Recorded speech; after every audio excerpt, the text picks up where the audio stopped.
It actually stops a cancer pathway. So we use that for anesthetic. It is an anesthetic, and as well as a anti-cancer medicine. Dexmedetomidine also can prevent the spread of cancer by stopping the sympathetic response of your body. You blunt that, it's an alpha 2, and then you don't get the increased heart rate, you don't get any of that. So that also stops the spread of cancer as well. So with these 4 drips, that's how we manage the anesthesia. It's a lot of work. We get IV Tylenol, everything's IV. So what does that mean for you guys, the skinny, is just to be patient with us, because it's a lot of work to set them up, and there's not very many people doing them, so it's a learning curve. It's very scary for us to run everything IV. The first time you do it, you're like, I'm afraid they're going to have awareness. You run them deep. They tend to wake up slowly because we're scared. So it's just, from y'all's end, it would just be patient with us. That's all we're saying. And that we might have longer turnover times, longer setups, until we get it, going, and we can kind of get it down pat. So, are we giving our own? And that's what I was going to say. Is there some kind of way to identify? Yeah, I don't know that. So how do you guys know that you're doing it? Are the physicians telling you that they want?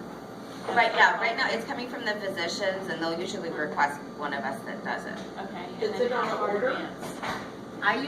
Opperman texts me, so I usually know like a couple of days before for me. But I don't know if you want to, maybe just shoot an email to Opperman and Jacobian. So Opperman, Jacobian, and Messick, and see if there's a way for them to, when they post their case, identify that they're a prompt protocol. Okay, we'll get with them and Something like that. So this is going to include the tap blocks that y'all are doing with Exparel and everything else? Yes, that is also part of the multimodal approach. We give a tap block. Ideally, and it depends on the anesthesia staff. Ideally, we would like to give a tap block post-induction, pre-incision.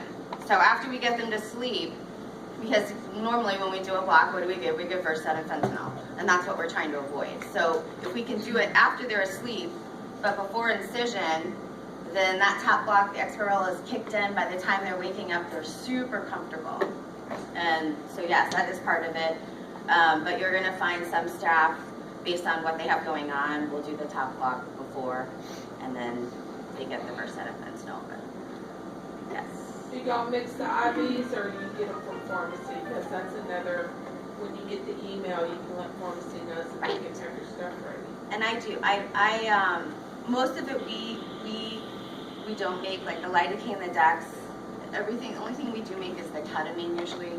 And I've gotten to the point where I mix them all. If it's my second case, I mix them all. I prime all my drips and I put them in the bottom drawer and lock them up.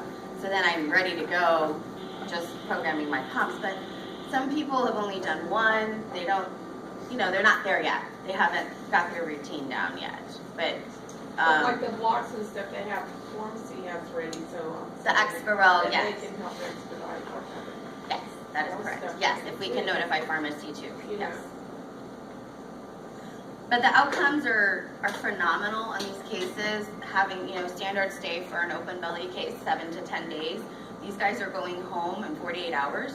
They wake up, they never have pain, they never need a narcotic. They wake up, they eat, they walk, and they go home. And so patient satisfaction scores are amazing, and the cost reduction is a lot of work on the pre-end, but it's really good, hospital-wise. Is it only for the baby cases, or more type of? Right now, they're only using it for cancer, open belly, or laparoscopic. If it's cancer, they'll do it.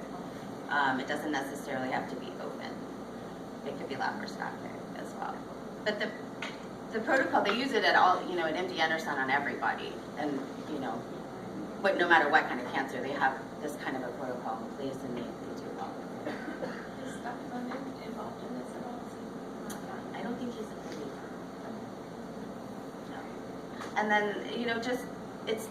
it is rapidly changing, and so just to forewarn you, we're going to probably see a lot of these types of protocols coming down, and we're just going to we'll adjust as we get them. Try to keep everybody informed. Thank you. Anything else? Thank you. Thank you,